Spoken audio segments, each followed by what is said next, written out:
intellectuals and thinkers today feel that the world is going towards space wars. We'll not be fighting the wars that we fight now, and in the world and India will be heading towards space wars. So space missions and all these things are very important for the world. So as ISRO chairman, what do you feel about it, and what is the role of India as an emerging space power in the world?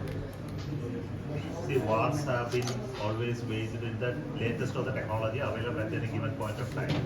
War is a place where technology at its best is applied, right? So when it was horse and carriages and elephants, that was the highest level of technology available at that point in time. Later when it came to gunpowder, it changed everything. Then came the atom bomb, it changed everything.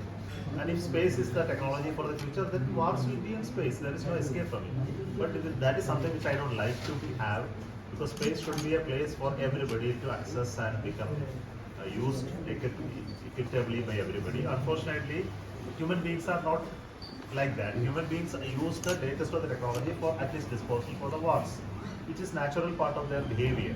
There is no escape for it. But as a nation, I believe that we need to be prepared.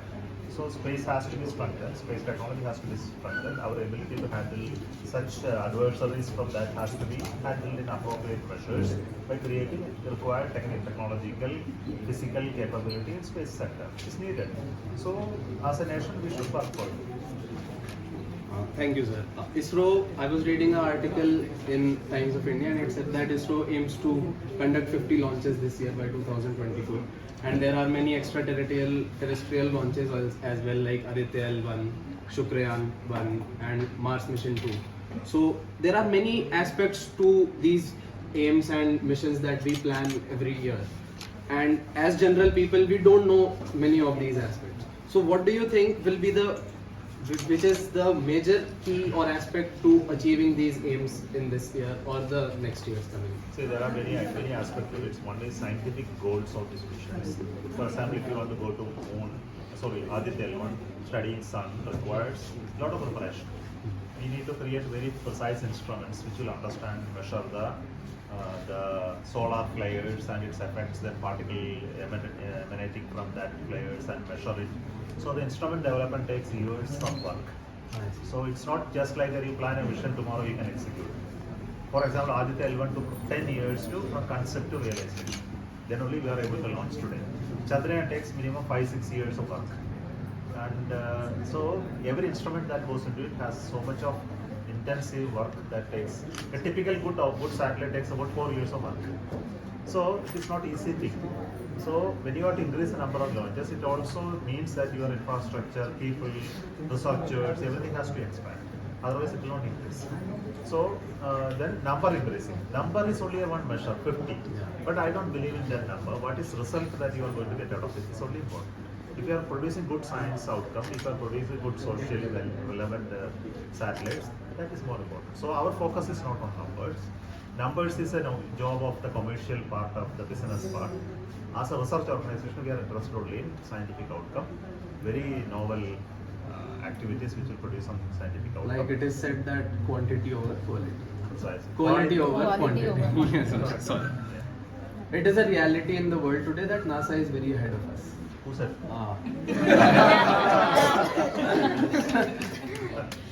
That is an assumption. No? Yeah, that is an assumption. You have no proof. No proof. No, But no it is also a reality that in NASA's missions and operations, Indian scientists have had a very major role to play. So what do we feel that how to attract these scientists and how to attract the budding scientists that are coming from the grassroots level so that they contribute to the reaching heights, the new heights of ISRO that it is not only in space sector. In every sector you see a lot of Indians are contributing in the US. Yes. You look at the chip industry. Yeah. Okay, the high-end processors, go there, they are the people. The software industry, they are the people. Indians are there everywhere. Biotechnology, you see they are there. They are in pure physics, they are there. Researchers are there. Atomic energy, they are there. So it's equally there in space. I don't think that Indians' participation in space is something special in US. So, of course, in US laboratories across, I have seen many Indians are working there and contributing there. And they are not Indians, they are Indian origin Americans. Okay.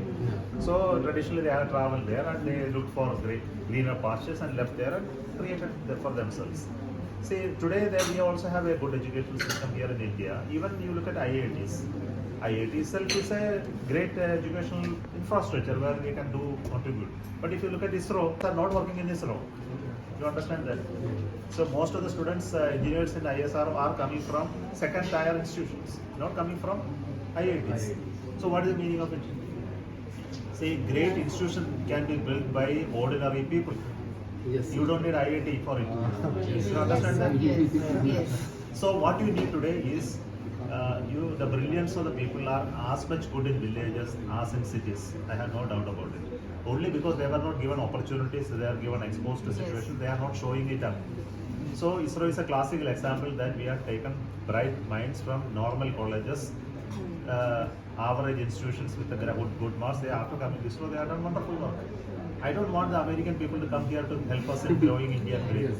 There is enough of talent in India to do what is needed for the country. There is no doubt about it. Yes. I have no doubt about it. Speaking of talent, what is your message to budding scientists and students of grassroots level, like undergraduate people who want to contribute to Indian See, space? you see, everybody cannot contribute to the science and technology domain. Yeah. It is only with the people with the passion only can contribute. So I believe first part is to create the passion in the people. Okay, it is beyond the personal life. Passion is something that you will try for it irrespective of whatever happens to you. Yes. See, it's an ability to throw away yourself to the goal that you want to achieve. Unless such people are not there, great things cannot be achieved. So it is coming through various ways. One, it is coming through institutions like this. There are some inspiring teachers. Otherwise, it will come through parents sometimes. It will come through the institution you join for work. You will see some great people like Abdul Kalam. Under their magical influence, you will fall into that and you will become somebody like that. No, you have to be somebody like that. You need 10 such people, good enough, to change the country. Yes, sir. Maybe 100 people. So, if you can find and mentor some people like that from this institution, you have done the job for this nation. One or two is enough. Rest of them, you will fall under them and work to make the country great. So leadership is very, very important. Leadership with great vision is important.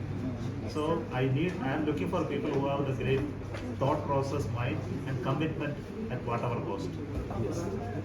Last question, sir. It's rather funny one. It's a question that is totally from the student community and people of my age, 21, 22. These days we are seeing a lot of science fiction movies. Movies like Interstellar, which says that we are, exploring life beyond our Earth, beyond our planet. So what do you feel about it as an ISRO chief? And is there anything, what can you tell us about, if there is a possibility that 100, 200 years down the road, Earth will be unsurvivable and we'll have to move somewhere else? No, there are two elements of your question. First question, you did ask me straight away. That is there life other than human beings? Yes. You didn't ask that. I'm just focusing on the Okay. part that. No, I will tell you, is there intelligent life other than human beings in this universe? Yes. No. As of now, we don't know. You don't know. I agree. But there is a possibility. Yeah. Because the reason simple possibility is that Earth is just a chance in the whole of the universe. No? If this is just a probability, then there are other probabilities possible. As many Earths are possible. I told today just now that you are not able to see an exploding star today. Doesn't mean that lakhs of exploding stars are not happening now. We know it is happening. Yes. That means if there is a living Earth is there, another living Earth with somebody which is intelligent than you could be there. Yeah. Okay, this is one. So, but will you ever come to know about it? Is the next question. So for that, my answer is only like this: if there is an intelligent creature, if it is as intelligent than you still don't have ability to travel beyond the solar system. Yes, sir. Your ability to travel and understand and even communicate itself is not there. Your communication capability came only 100 years back. Yes. In the 14 billion years of your existence of this world, your ability to communicate came only in 100 years. Yes, sir. That means you have reached certain levels of evolution. So if they are just 100 years behind you, they are primitives. Yes, sir. Now assume that they are 100 years ahead of Ahead you. of. They are so advanced that they look at you as primitives. Yes, sir. Yes. So in either way, they are not going to contact you.